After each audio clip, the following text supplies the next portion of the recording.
আসসালামু আলাইকুম বন্ধুরা, স্বাগত আমার এই বাংলা রান্নাঘর উইথ শেরিনের চ্যানেলে। দেখুন, আমি আজকে খুব সুন্দর একটা মজাদার রেসিপি নিয়ে চলে এসেছি। এটা কিন্তু ছোট বড় সবারই ভালো লাগে খেতে, মানে সব লেভেলের মানুষ খেতে ভালোবাসে। তা দেখুন এই রান্নাটা আমি কিভাবে করব, আপনারা দেখতে থাকুন। পুরো ভিডিওটা না দেখে আপনারা যাবেন না। আর প্লিজ প্লিজ প্লিজ আমার চ্যানেলটাকে সাবস্ক্রাইব করে শেয়ার করে কমেন্ট করবেন।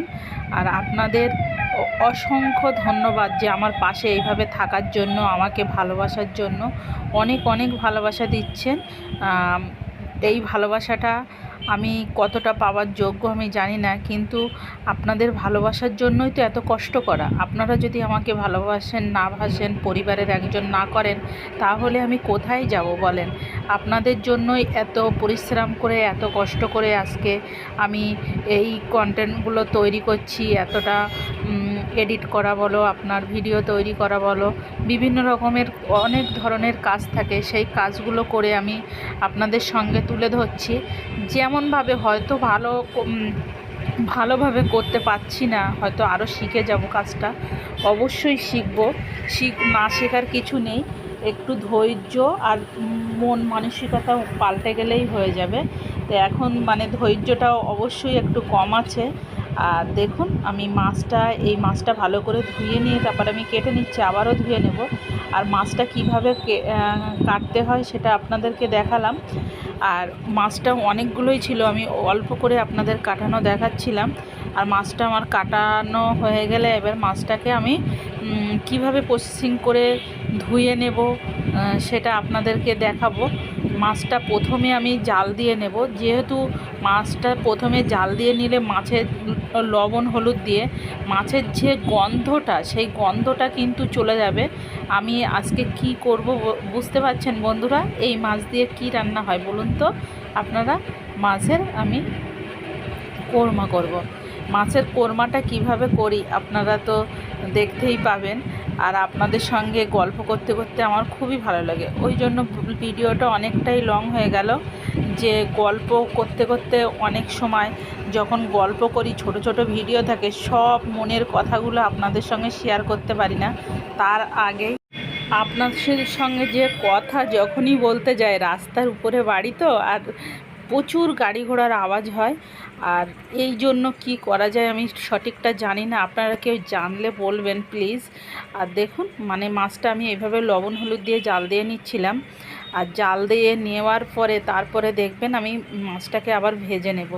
মাছটা আর নারিকেল কুড়িয়ে নিচ্ছিলাম এদিকে। নারিকেলটা না কুড়িয়ে নিলে তো কোরমার মানে হচ্ছে নারিকেল, নারিকেল অবশ্যই লাগবে। না, নারিকেল না হলে কোরমাটা ভালো লাগে না। আর আমি তো এটা মালাইকারি করব না, কোরমাই করব। আর মাছগুলো দেখুন এইভাবে আমি ভেজে নিচ্ছিলাম। মাছটা খুবই সুন্দর ছিল, একদম টাটকা মাছ ছিল। আর এর সাইডে আমি যে দুধটা, নারিকেলের দুধটা বার করে নিয়ে ছেঁকে নিয়ে তারপরে দুধটা আমি জাল দিয়ে অনেকটাই মরে গেছে, দুধটা প্রায় হয়ে এসছে। আর একটু এলাচ, তেজপাতা আর একটু লেবুর রস দিয়ে দেব আমি। আর এলাচটা তো অবশ্যই দিতে হবে। আমি একদম প্লেনভাবে সহজ উপায় একদম কোরমাটা আপনাদের দেখাচ্ছি। আর এধারে আমি পেঁয়াজ লাল করে ভেজে নিচ্ছিলাম। যে পেঁয়াজ ভাজাটা, ব্রেস্তাটা না দিলে খুব একটা ভালো লাগে না, ব্রেস্তাটা লাগে অবশ্যই। আর এই চিংড়ি মাছগুলো ভাজা আমি দিয়ে দিলাম।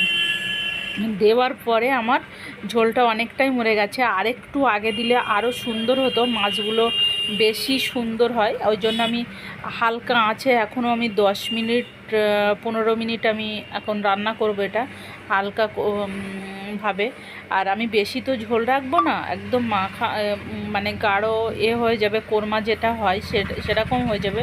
ওই জন্য আর চিনিটা আমি আগে দিয়েছিলাম, তা আমার কম মনে হচ্ছিল, ওই জন্য আরও সামান্য একটু চিনি দিয়ে দিলাম।